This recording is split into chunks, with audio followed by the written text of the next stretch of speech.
ICC உலகக்கோப்பை 2023 cricket தொடர்ல ரோஹித் சர்மா தலைமையிலான இந்தியா லீக் சுற்றுல தோல்வியை சந்திக்காம செமிஃபைனல்ஸ்ல நியூசிலாந்தை தோற்கடிச்சு தொடர்ந்து 10 வெற்றிகளை பதிவு செஞ்சாங்க. ஆனா மாபெரும் இறுதிப் போட்டியில ஆஸ்திரேலியாவுக்கு எதிராக பேட்டிங்ல சொதப்பின இந்தியா 240 ரன்ஸ் மட்டுமே எடுத்து 2011 மாதிரி சொந்த மண்ணில கோப்பையை வின் பண்ற பொன்னான வாய்ப்பை நழுவ விட்டாங்க. அதனால கோடிக்கணக்கான ரசிகர்களோட நெஞ்சங்கள் உடைஞ்சது மாதிரி முழு மூச்சோட போராடியும் கோப்பையா வின் பண்ண முடியாததால கேப்டன் ரோஹித் சர்மா மற்றும் விராட் கோலி போன்ற பிளேயர்ஸ் களத்திலேயே கண் கலங்கினாங்க. இந்த நிலைமையில சுமார் 1 மாதங்கள் நிறைவு பெற்றும் உலகக்கோப்பை தோல்வியிலிருந்து தங்களால வெளிவர முடியல அப்படின்னு ரோஹித் சர்மா மிகவும் சோகமா பேசியிருக்காரு. குறிப்பா தொடர்ந்து 10 போட்டிகள்ல வின் பண்ணியும் கடைசியில வின் பண்ண முடியாததை நினைச்சா இப்பவும் ஜீரணிக்க முடியலன்னு ஏமாற்றத்தை வெளிப்படுத்துற அவரு இது பத்தி என்ன பேசியிருக்காருன்னா, இதுல இருந்து எப்படி கம்பேக் கொடுக்கறது அப்படின்றதுக்கான ஐடியா என்கிட்ட இல்ல. முதல் சில நாட்கள்ல எனக்கு என்ன செய்யறதுனே தெரியல.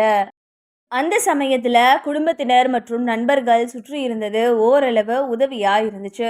அதை ஜீரணிக்கிறது ஈஸி கிடையாது. ஆனா வாழ்க்கை நகர்றதால நீங்களும் வாழ்க்கையோட நகரணும். உண்மையா அதுல இருந்து நகர்றது மிகவும் கடினமான ஒண்ணு. ஏன்னா நான் 50 ஓவர் உலகக்கோப்பைய பார்த்து வளர்ந்த 50 ஓவர் உலகக்கோப்பை அப்படின்றது நான் வின் பண்ண விரும்பின மகத்தான பரிசு.